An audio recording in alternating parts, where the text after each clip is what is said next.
por esta hermosa mañana que nos ha regalado en este domingo para reunirnos como su pueblo, adorarle, darle gloria, darle gracias, pero también ser expuestos a su palabra por la cual somos santificados y perfeccionados en Cristo. Bueno, continuando, ahora más bien comenzando una nueva serie, como ya se anunció en las redes sociales, estaremos comenzando hoy el Evangelio de Juan, una serie expositiva del Evangelio de Juan. Les pido que me acompañen a Juan capítulo 20. Ya dije, oye, ¿por qué no capítulo 1? Juan capítulo 20. Vamos a estar leyendo versículos 30 y 31 en esta mañana.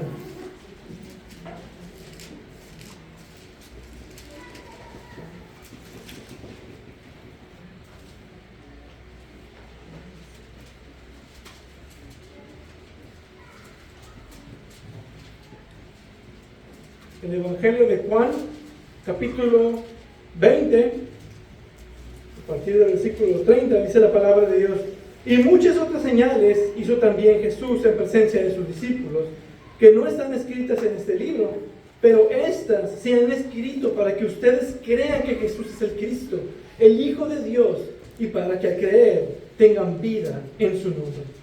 Vamos a orar. Padre, Dios santo y eterno, Dios de toda gloria, tú has enviado a tu Hijo Jesucristo, el Dios encarnado que ha venido para redimirnos y salvar a su pueblo. Gracias por este precioso evangelio que tú pusiste en Juan al escribir. Gracias por tu palabra inspirada, la cual somos perfeccionados, pero sobre todo en esta ocasión que podemos ver, apreciar y maravillarnos de la persona de Jesucristo. Háblanos en esta mañana, instrúyenos en el precioso nombre de Jesucristo. Nos encomendamos a ti y a tu Espíritu. Amén. Amén. Vivimos en una época donde muchos hablan acerca de quién es Jesús. Hay un Jesús moral, un Jesús maestro, un Jesús revolucionario, pero no todos hablan del mismo Jesús. Para algunos, Jesús es solo un gran maestro ético. Para otros es un profeta más entre muchos. Para otros, un líder espiritual iluminado. Incluso dentro del cristianismo moderno se presenta a veces a un Jesús reducido, un Jesús terapéutico que solo sirve para consulta, un Jesús político que confronta los sistemas del mundo, o un Jesús moralista que solo da reglas. Entonces, de una manera u otra, todos tienen una versión distinta de quién es Jesús. Y el problema es que Juan comenzó a ver ese mismo patrón aún en sus tiempos. Juan no escribe para decirnos principalmente qué hizo Jesús, sino quién es Jesús realmente. Desde el primer versículo, Juan no deja espacio para ambigüedades.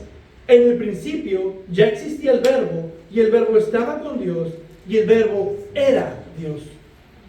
Juan presenta a Jesús no como un hombre que llegó a ser divino, sino como Dios eterno, que tomó humanidad. Y esto es crucial, porque si nos equivocamos en quién es Jesús, nos equivocamos entonces en qué es lo que significa su cruz, qué significa su resurrección, y qué significa entonces nuestra salvación. Por eso Juan escribe para que no sigamos a un Jesús inventado por la sociedad, por los hombres, sino para que creamos en el Jesús verdadero. Y como siempre, al comenzar un libro extenso, comenzamos con una introducción para observar detalles importantes del texto que estaremos observando y estudiando por bastantes domingos. Porque una buena introducción nos ayuda a no leer el texto fuera de contexto, a no imponer nuestras ideas al Evangelio, sino a entender el propósito del libro, a entender el autor y permitir que sea Juan mismo quien nos guíe en cómo es que debemos de entender y de ver a la persona de Cristo. Hoy no vamos a entrar en cada detalle del libro, pero sí voy a sentar las bases para caminar juntos por este evangelio con claridad, reverencia y asombro. Y lo haré en tres partes en esta mañana. Primero presentaré esta carta como un evangelio enfocado en el Dios eterno hecho carne. En segundo, como Juan nos muestra a Jesús como el cumplimiento de toda la historia redentora. Y tercero, como Juan llama a la iglesia a descansar en la obra completa de Cristo. Y así tener el panorama completo de esta carta, ese evangelio precioso sobre Jesús, el Dios encarnado. Como primer punto, y como siempre vemos en las introducciones, veamos el contexto de Juan. Juan es una carta considerado como un evangelio. Y muchos dicen, Juan es un evangelio. Y sí, así lo conocemos, el evangelio de Juan. Pero Juan no pensó que escribiría un evangelio, sino que escribió una carta que contendría el evangelio. Y esta carta tiene ideas, tiene intención y tiene una estructura. Así que para entender un poco la carta es necesario también conocer un poco de su autor. El escritor, como ya sabemos, Juan, el apóstol de Jesucristo, también hijo de Zebedeo y hermano de Jacobo, como se nos dice en las Escrituras. De hecho, se cree también era el más joven de los apóstoles. Juan nunca se menciona como Juan en su carta, sino que al escribir él se identifica como el discípulo a quien Jesús amaba.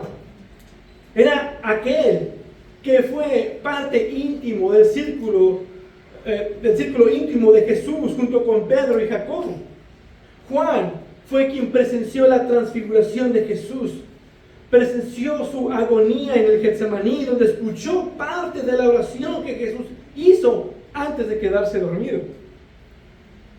Además, a Juan lo encontramos muy seguido cerca de Jesús, al punto que en la cena de la Pascua, la noche que Jesús sería entregado, vemos a Juan a la mesa reclinado en el pecho de Jesús.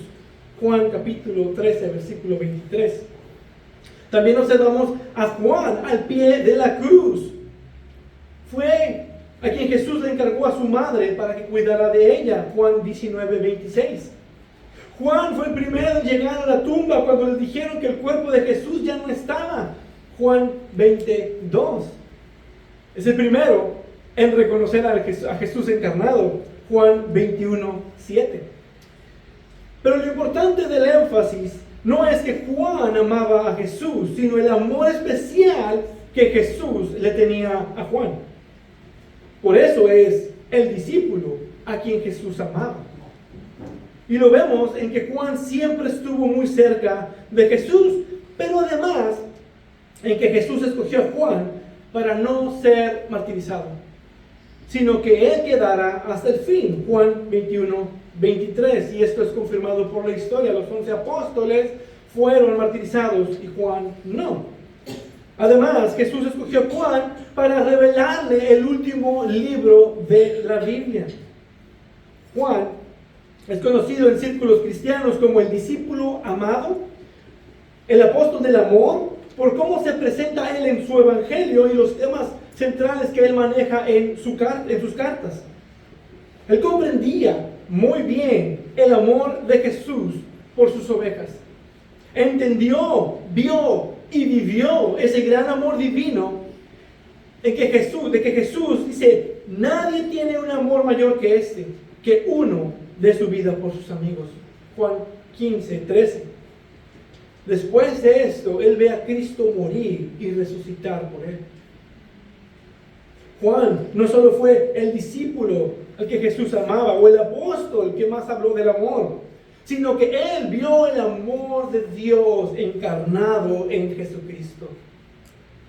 Y de ahí viene el famoso versículo que todos conocen: porque de tal manera amó Dios al mundo, que dio a su Hijo unigénito, para que todo aquel que cree en Él no se pierda, sino tenga vida eterna. Juan 3. En todo, Juan es un testigo ocular verdadero del Evangelio. Juan 21, 24. Y Juan escribe el último Evangelio, aproximadamente entre el 90 y el 95 después de Cristo, antes de su exilio en la isla de Patmos.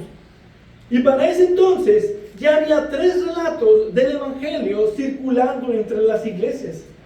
Estos 3 evangelios son conocidos como los evangelios sinópticos, porque comparten muchos de los mismos eventos, milagros y parábolas, y a menudo siguen un orden similar. Y esto es importante para entender por qué Juan escribe como escribe. Mateo había presentado a Jesús como el Mesías prometido a Israel, conectándolo constantemente con el Antiguo Testamento. Marcos había escrito a un evangelio breve, directo, mostrando a Jesús como el siervo poderoso, enfocado en la acción y el sufrimiento. Lucas se había dedicado a escribir todo con orden, como un documento histórico cuidadosamente investigado para dar certeza y veracidad de los hechos a los creyentes. Juan no intenta repetir lo que ya estaba escrito. Ahí vemos la importancia de Juan, porque este evangelio fue escrito con un propósito distinto. Él no añade más parábolas, no incluye el nacimiento de Jesús, no describe la institución de la cena del Señor. En lugar de eso, Juan escribe con un propósito distinto. No tanto para decirnos qué fue lo que hizo Jesús, sino para revelarnos quién es Jesús. Por eso Juan no comienza con el pesebre. No comienza con el nacimiento virginal. Él comienza con el Verbo eterno que estaba con Dios y era Dios. Juan escribe sabiendo que los hechos ya eran conocidos, pero que la iglesia necesitaba comprender la identidad del Cristo verdadero, especialmente en esos tiempos de confusión y oposición.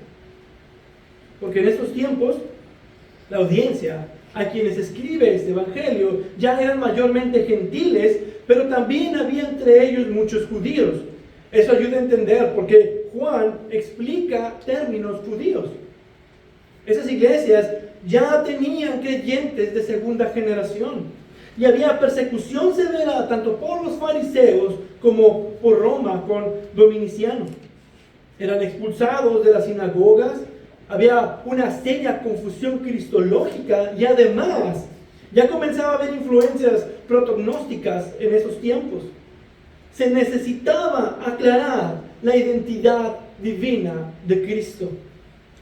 Entonces podemos comprender que los evangelios sinópticos nos muestran la vida y el ministerio de Jesús, mientras Juan nos lleva al corazón de Jesús, mostrándonos al Dios encarnado, precisamente por todo ese contexto que había en ese entonces. Y para eso, Juan estructura su carta en 4 secciones. Primeramente observamos el prólogo del capítulo 1, versículo 1 al versículo 18, donde se nos presenta a Cristo como el Verbo eterno y el Dios encarnado. Después, las 2 principales y más grandes secciones de la carta.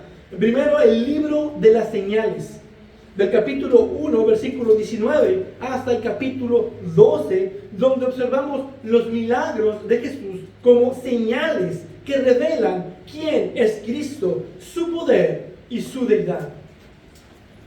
Y la segunda, el libro de la gloria, del capítulo 13 al capítulo 20, donde observamos la pasión de Cristo, la última cena, el discurso de despedida, su oración en el huerto, su juicio injusto, su muerte y su resurrección. Y finalmente, el epílogo de la carta en el capítulo 21. Entonces tenemos primeramente el prólogo, el libro de las señales, el libro de la gloria y el epílogo finalmente. Es una estructura sencilla pero poderosa para presentar precisamente lo que quería presentar, que los otros evangelios no hacen.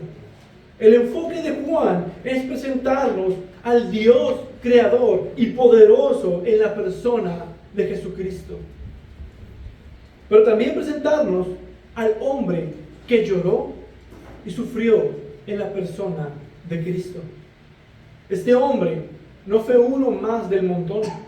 Este hombre es Dios y su nombre es Jesús.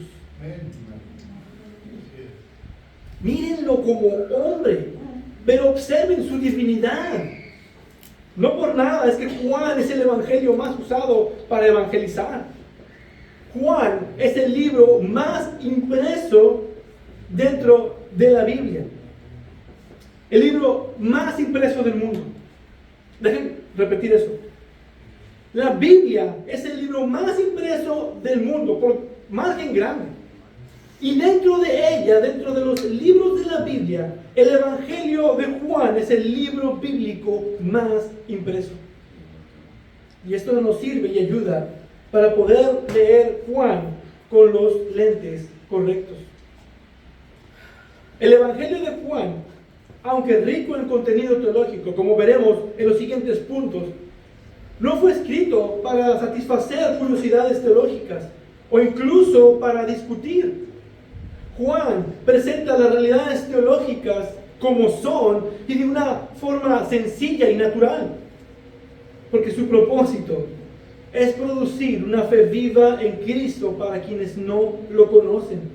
Pero para quienes lo conocen, eso es para fortalecer su fe y avivar la flama de su amor por Cristo.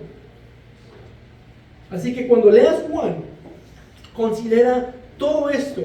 Y cada pasaje te abrirá los ojos al Verbo eterno, al Dios que descendió del cielo para salvar a pecadores, rescatarnos del infierno por medio de pagar el último precio, sufrir bajo la santa ira de Dios y morir como nuestra propiciación. Y habiendo pagado todo por su pueblo, Él se levantó de los muertos a resurrección para que nosotros tengamos la esperanza de una vida en Cristo. Así es como debes de leer el Evangelio de Juan. Pero en segundo lugar, Juan muestra a Jesús como el cumplimiento de toda la historia redentora. Juan nos relata cuál es el propósito de su carta. Juan capítulo 20, el que leíamos, versículo 31. Pero estas cosas se han escrito para que ustedes crean que Jesús es el Cristo, el Hijo de Dios, y para que al creer tengan vida en su nombre. Aquí Juan nos deja ver que su evangelio no es simplemente narrativo, sino profundamente redentor histórico. Él escribe con la convicción de que toda la historia bíblica encuentra su centro, su sentido y su cumplimiento en la persona de Jesucristo.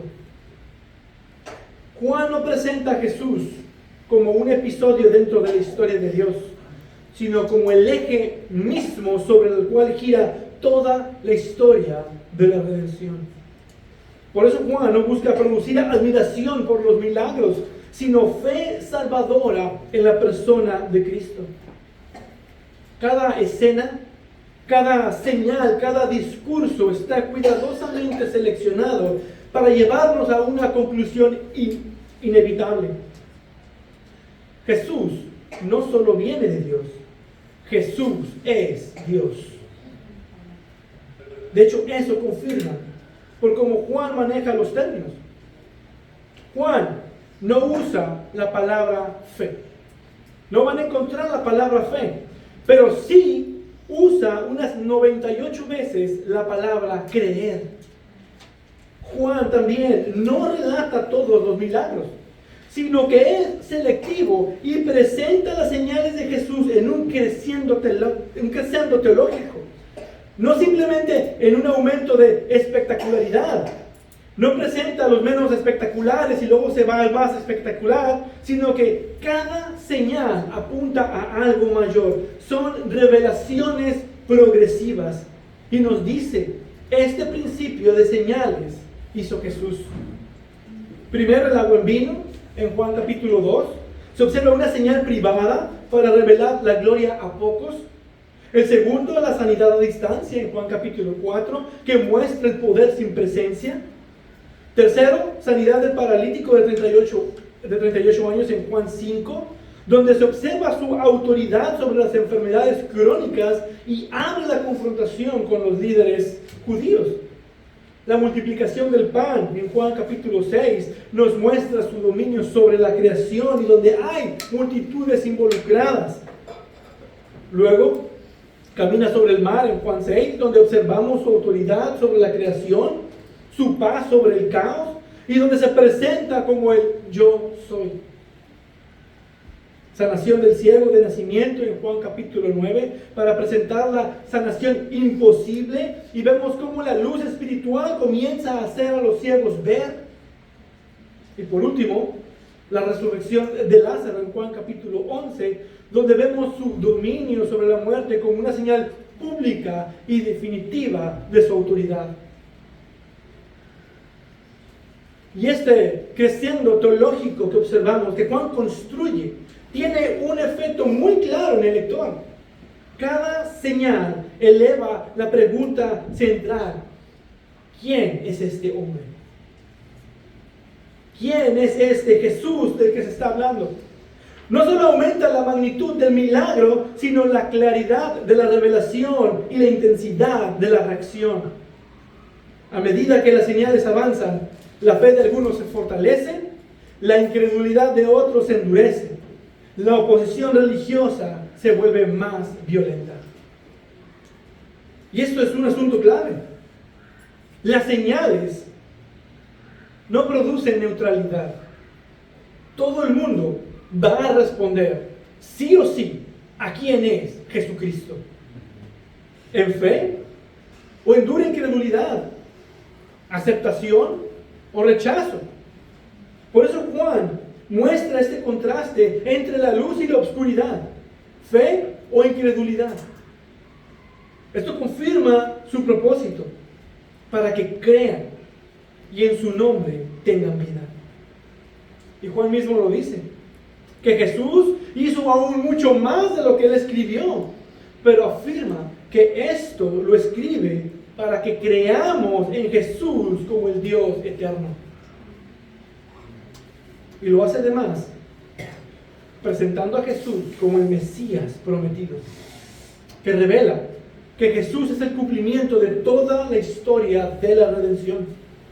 Jesús nos remonta a Génesis. Juan capítulo 1, versículo 1 dice en el principio. Y Génesis 1:1 dice en el principio. Juan quiere que nosotros observemos a Jesús como Dios, el Hijo Eterno, que estaba desde la eternidad, que estuvo presente en la creación. Cuando Juan comienza con en el principio, está diciendo, para entender a Jesús, tienes que ir más atrás que el rey David. Tienes que ir más atrás que el profeta Moisés. Tienes que ir más atrás que el patriarca Abraham. Tienes que ir hasta la eternidad. Después, Juan el Bautista, en Juan capítulo 1, versículo 19, lo presenta como el Cordero de Dios que quita el pecado del mundo. Eso nos remonta al pacto mosaico. Juan presenta a Jesús como el Cordero presentado en el animal que Dios mismo sacrificó desde que Adán y Eva pecaron para cubrir su pecado. Después es el Cordero que con la sangre cubría las puertas de los israelitas para que la muerte pasara de ellos. Y más adelante es el Cordero de la expiación. Jesús se menciona a sí mismo también como el templo en Juan capítulo 2, versículos 19 y 20. Destruyan este templo y en 3 días lo levantaré. Pero él hablaba del templo de su cuerpo. Esto nos remonta al templo de Jerusalén, el lugar exclusivo de adoración del pueblo de Israel. Juan presenta a Jesús como el verdadero templo, en quien podemos adorar en espíritu y verdad, como templos nosotros también del espíritu y como piedras vivas del templo de Cristo. Y después Jesús se presenta en Juan capítulo 6, versículos 32 y 35, como el pan del cielo. En verdad les digo que no es Moisés el que les ha dado el pan del cielo, sino que es mi Padre el que les da el verdadero pan del cielo. Porque el pan de Dios es el que baja del cielo y da vida al mundo. Yo soy el pan de la vida.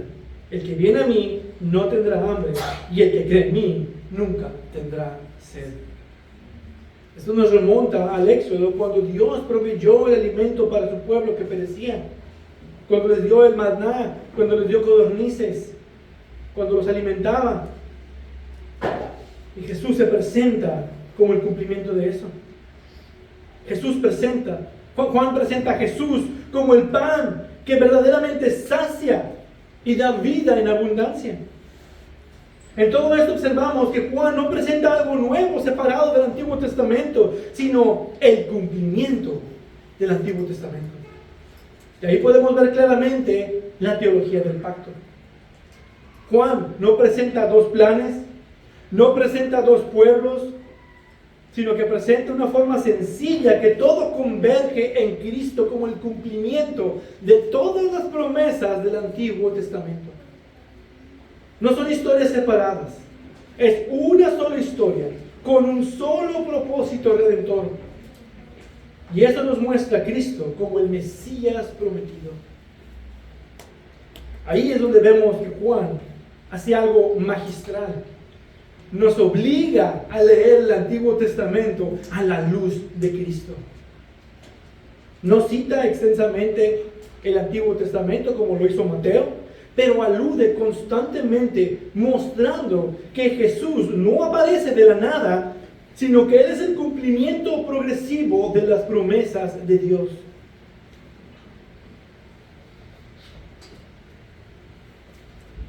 Todo esto confirma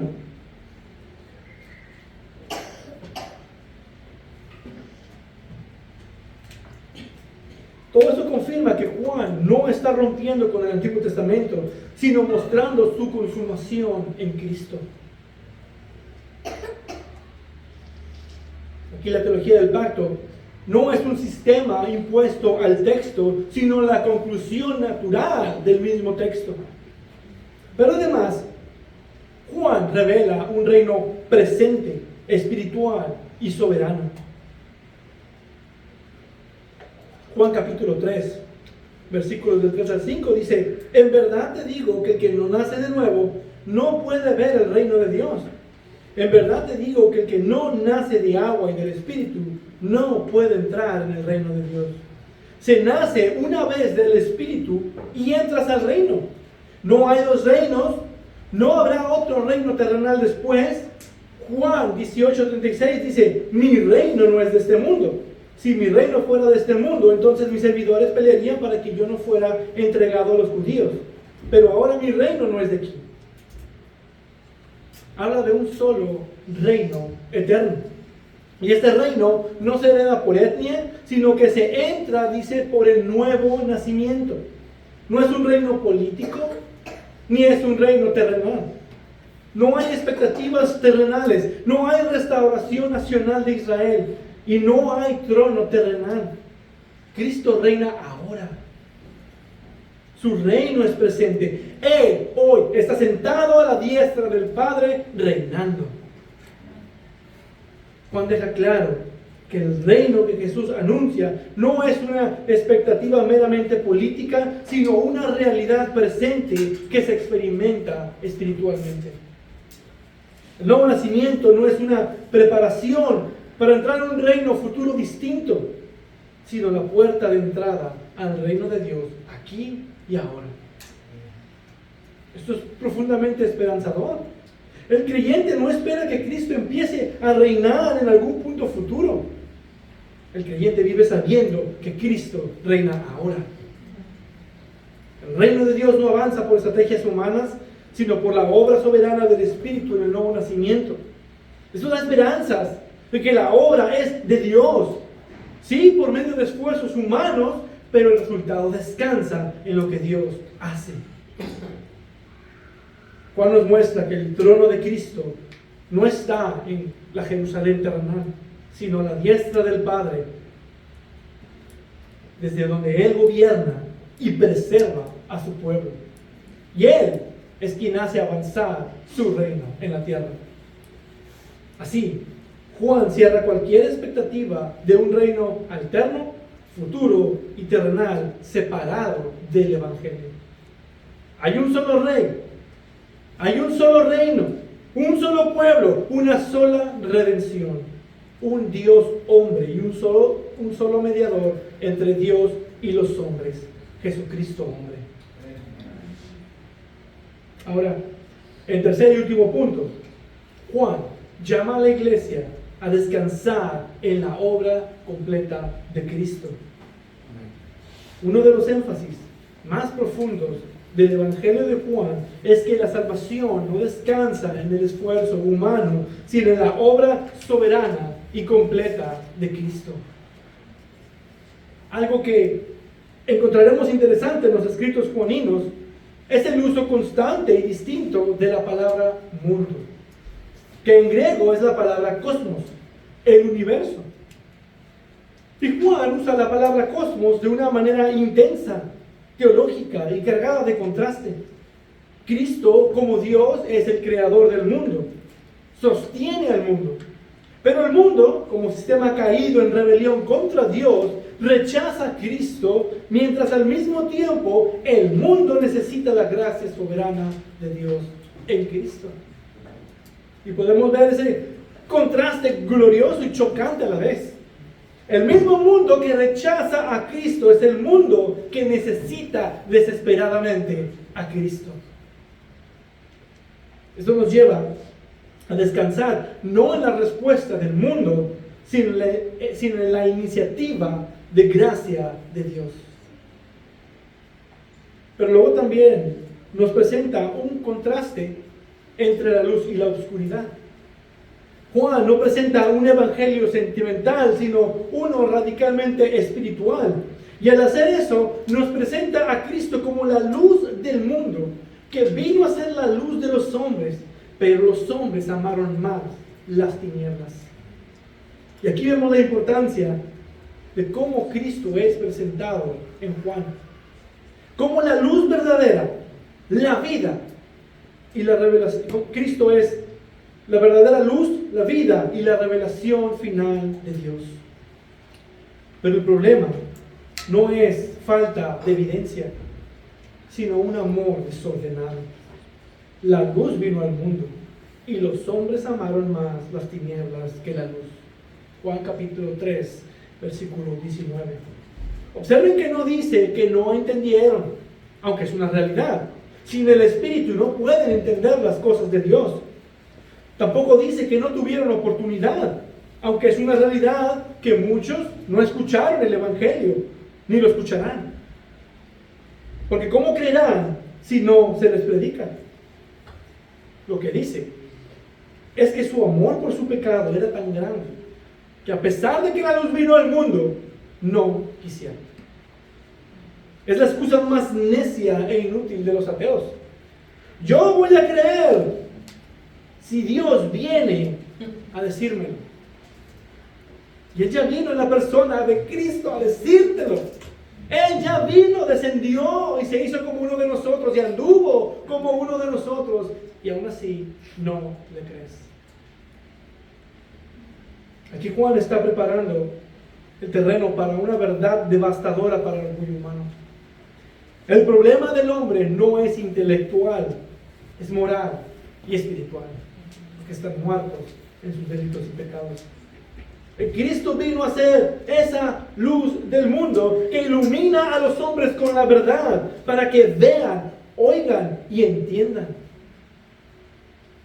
Ahora, Juan maneja mucha doctrina y temas de una forma sencilla y directa. Y a través de su carta, Juan nos empuja directamente hacia las doctrinas de la gracia, aunque sin usar el lenguaje sistemático que usamos hoy. Juan no presenta estas verdades como un sistema teológico, pero las deja una y otra vez en el flujo natural de la narrativa. No las anuncia como puntos doctrinales, sino que las revela en la obra y las palabras de Cristo. Primero, Juan deja muy en claro cuál es el estado real del hombre y responde a una pregunta. ¿Cómo puede alguien que ama las tinieblas venir a la luz? La intención de Juan al decirnos esto es que podamos responder, es imposible. Porque la respuesta no es tener más información, no es tener más señales, no es estar bajo presión emocional para coercer por una decisión. El problema del hombre no es falta de oportunidad, es amor por el pecado.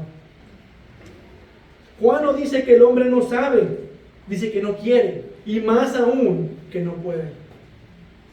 La respuesta es que para Dios no hay imposibles. Es intervención divina. El que no naciere de nuevo no puede ver el reino de Dios. Juan 3:3.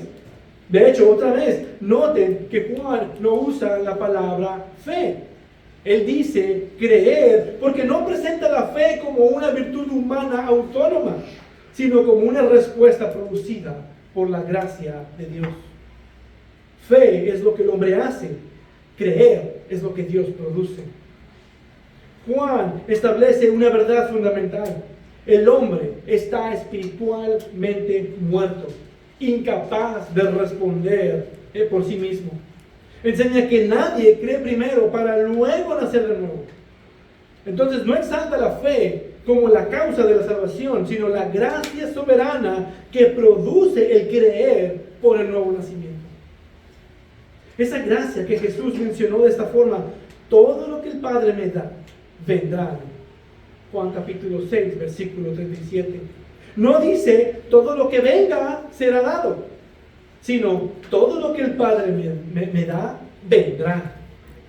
No es una condicional de que si pasa esto, entonces, esto es una certeza de que así será. La fe no inicia en el hombre, inicia en el decreto del Padre. Ustedes no me escogieron a mí, sino que yo los escogí a ustedes. Juan capítulo 15, versículo 16. Juan presenta una salvación con origen eterno, no circunstancial. Es una elección divina y soberana en gracia, no una elección humana. Y por eso Juan es muy cuidadoso al mostrar por quién es quien muere Cristo. El buen pastor su vida da por las ovejas. Juan capítulo 10, versículo 11. Juan bien pudo usar la palabra cosmos aquí nuevamente, pero él dijo ovejas. Y estas no son extrañas, sino son un rebaño conocido. Esto indica que Jesús no muere en generalidades, muere por un pueblo específico. Pero ustedes no creen, les dice a los fariseos, ustedes no creen porque no son de mis ovejas. Juan 10, 26. Confirmando que solo sus ovejas van a creer. Y esa es una verdad contundente y esperanzadora. La cruz no hace posible la salvación, la asegura. Incluso en la oración sacerdotal, Juan capítulo 17. Juan 17 dice: yo ruego por ellos, no ruego por el mundo, sino por los que me has dado, porque son tuyos. Jesús intercede por un pueblo elegido. Juan muestra una obra redentora intencional, eficaz y definida. Y esto a su vez nos hace ver que Juan no presenta un llamado débil, sino uno eficaz. Nadie puede venir a mí si no lo trae el Padre que me envió, y yo le resucitaré en el día final. Juan 6:44. Y cuando el Padre trae, el resultado es seguro. Dice: vendrán a mí, yo lo resucitaré en el día final. Juan 6:37. Esto no es coerción, es una nueva vida en Cristo. Mis ovejas oyen mi voz, yo las conozco y me siguen. Juan 10:27. El oír espiritual es el resultado del nuevo nacimiento, no su causa.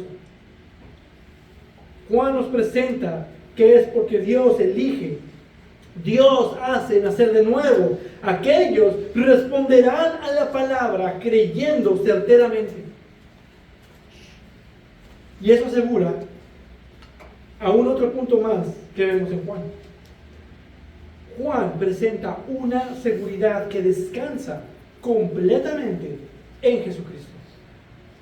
Yo les doy vida eterna y jamás perecerán y nadie las arrebatará de mi mano. Juan 10:28. La razón de la perseverancia no es la fidelidad del creyente, sino la fidelidad del Hijo y del Padre.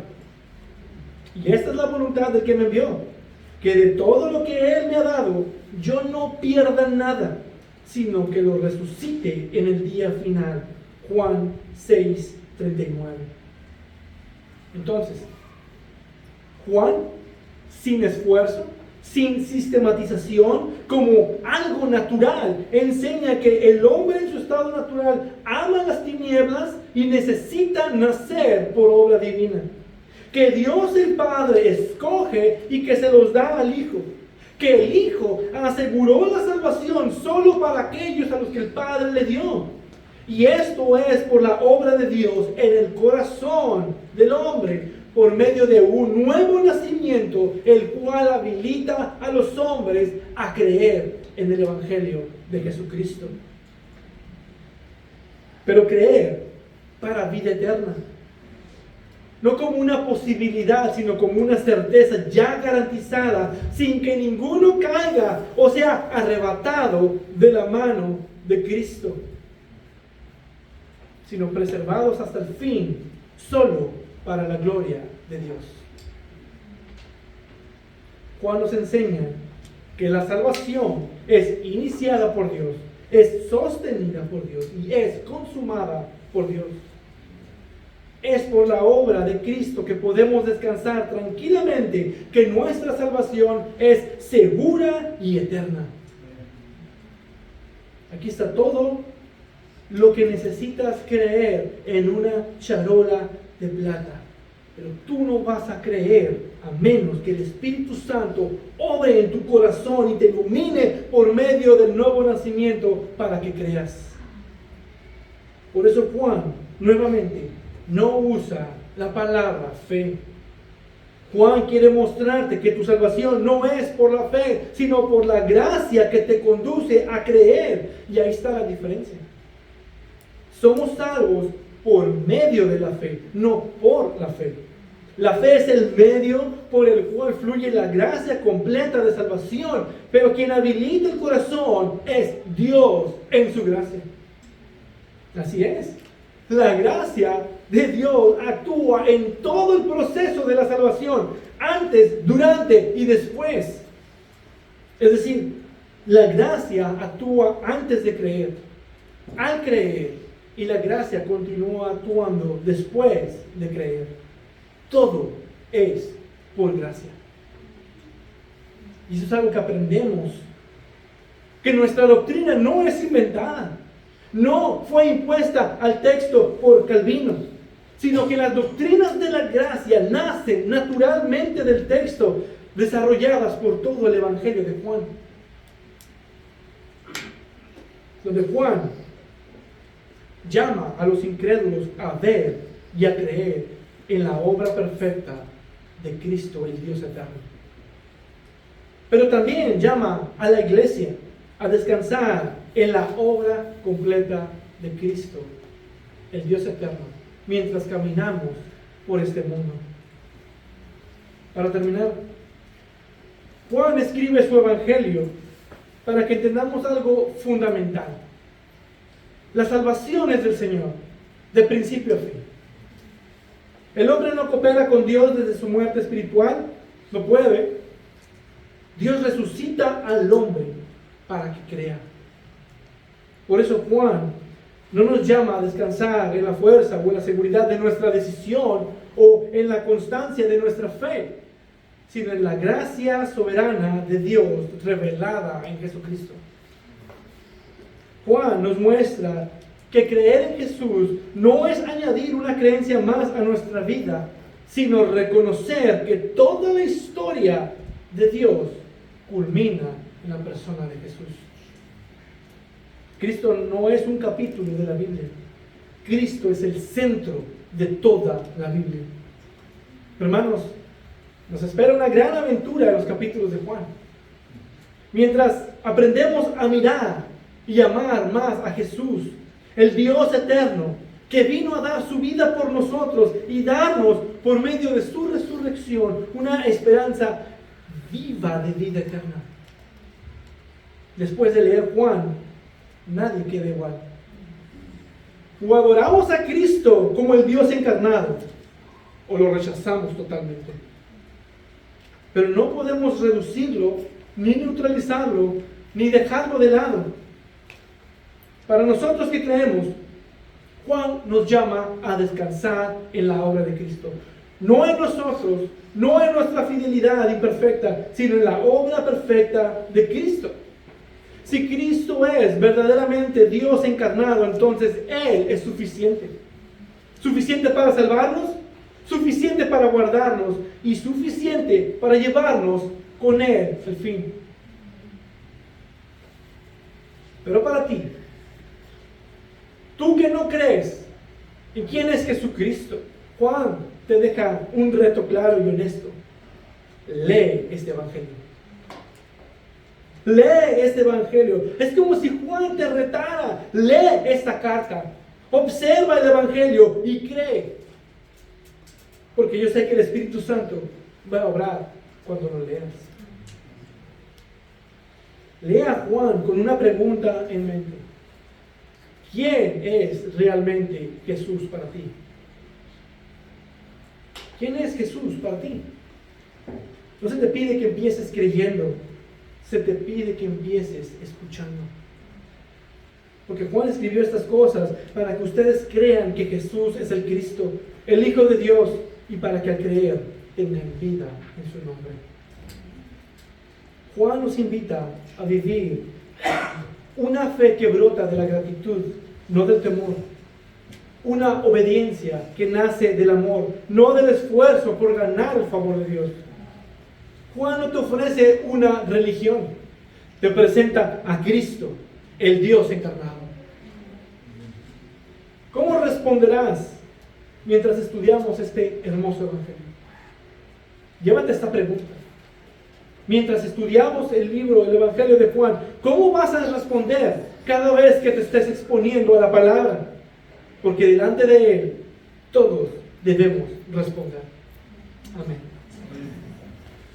Padre Dios glorioso y eterno, te damos tantas gracias por tu Hijo Jesucristo, a quien tú has enviado, siendo Dios eterno. No se aferró a ser igual a Dios, sino que se humilló a ser como nosotros para darnos de vida eterna en abundancia. Y sabemos, Señor, que tú vas a obrar en tu pueblo.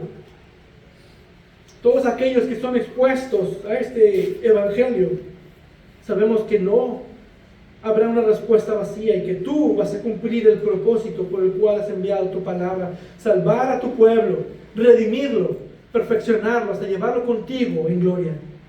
Y ahí estamos incluidos nosotros, Señor. Y yo te pido que por medio del estudio de este evangelio podamos ser edificados, confrontados, pero también sirva para renovar nuestro amor por Cristo, nuestra pasión por Cristo. A ti te da toda la gloria, por siempre y para siempre. Amén.